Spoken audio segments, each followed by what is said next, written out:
How was your last poop? Yeah, you heard me right. I just went there. Now, regardless if it was good or bad, you probably noticed that whatever you, to put it gently, put out did not end up close to you or near a water source of yours when you flushed. Now, you won't believe it, but in this video, we'll talk about how being able to flush your toilet is a luxury and how it actually leads to keeping you safe from some of the worst diseases in the world. To make this video, I was inspired by an article in the latest issue of National Geographic, How Pandemics Change Us by Richard Conniff. It's a really, really good read, and the link will be down in the description if you want to check it out. Let's get started.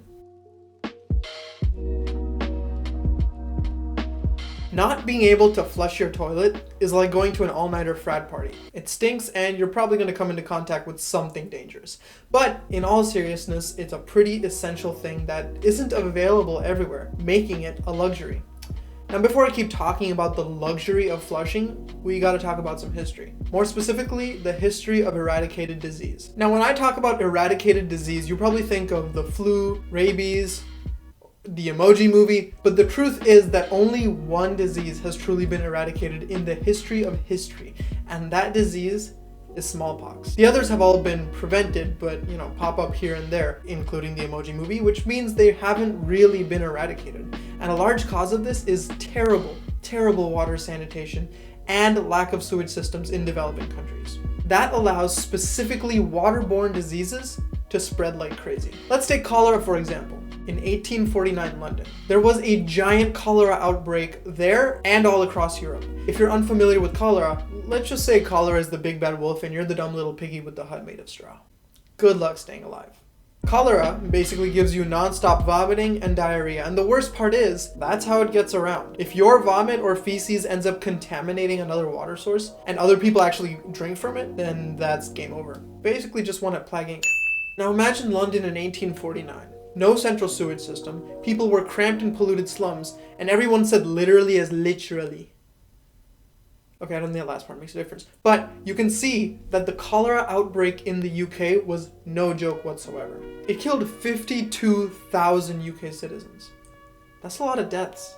But this death count would have been the same for future outbreaks if it hadn't been for a boring-ass guy named Edwin Chadwick. And I'm not joking about the boring part. One biographer literally called him, and I quote, a really outstanding specimen of bore. And he changed the course of future pandemics. So what's the lesson here? Listen to boring people. They just might save your life. Anyway, Chadwick wrote something called the Sanitary Report. And no, this isn't something you read in the bathroom after eating Chipotle. It actually described how crappy people's lives were because they lacked a modern sewage system in London. And then it went on to actually describe the system, But the question is, why did he write it? He was basically the Karen of public restrooms. All the smells got to him, so he demanded to speak to a manager, but when he realized there was no manager of public health at the time, London just gave him the job. As public health manager, Chadwick pushed cities and towns to build proper waste removal systems and clean water supplies, and because of that, London saw significant improvements in health and lifespan. Can you believe what this guy did for us? He was a hero. He preserved the British accent for us to make fun of 150 years later. That's priceless, mate. Implementing proper sewage and clean water systems worked to curb the cholera outbreak. And we can see that in our daily lives. Let's see, when's the last time you vomited so bad that it felt like your insides were pouring out? Okay, fine, you got me. Aside from listening to Trump talking about the coronavirus, you may ask about the coronavirus. Hopefully the answer is never. And that's because we live in such a sophisticated environment where proper sewage and relatively clean water is all around us. But some people in other parts of the world just aren't as fortunate.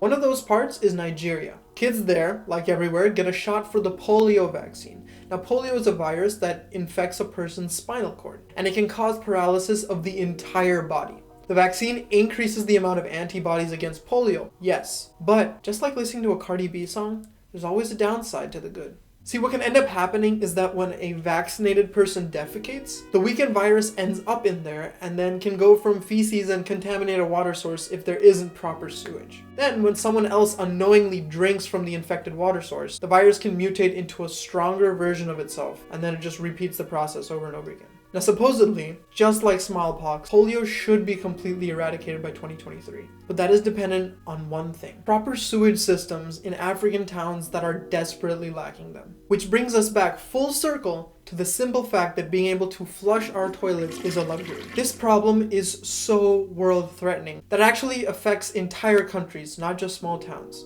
In fact, people getting sick from contaminated water costs 18 African nations $5.5 billion a year. That's a lot of money. Like, even Jeff Bezos would give a crap if he lost that much. Assistant, how much are we losing? About 5.5. 5.5 what? 100,000 million?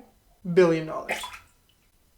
And these 18 countries account for half of Africa's population. On top of that, this doesn't just happen in Africa. It's happening in India, Brazil, and tons of other countries with megacities and towns in tropical areas. So I hope that you can see that in terms of human lives and economic growth, delaying on building a proper sewage system doesn't just hurt people in small towns. It hurts the entire world. And this type of change is gonna be expensive, and it's gonna take a long time. And thankfully, there are organizations like the Bill and Melinda Gates Foundation that you can donate to that are working to provide proper sewage systems to cities and towns. I've provided a link for some of those organizations in the description. Please check them out and consider donating. And the next time you're about to do a seemingly meaningless task, such as flushing a toilet or putting the TV volume on an even number because it just makes you feel better, think about the millions of people that can't do the same and be grateful that you have that luxury. Till next time, stay safe, practice social distancing, and please, for the love of God, just wear a mask. Thank you so much for watching my video. I really appreciate the views I'm getting and all the support I'm getting on the series. If you want to check out any of my other videos, please click here or here. If you liked any part of this video, be sure to leave a like. Comment down below if you have any questions at all. I'll be sure to answer them. And to subscribe, click right over here. See ya.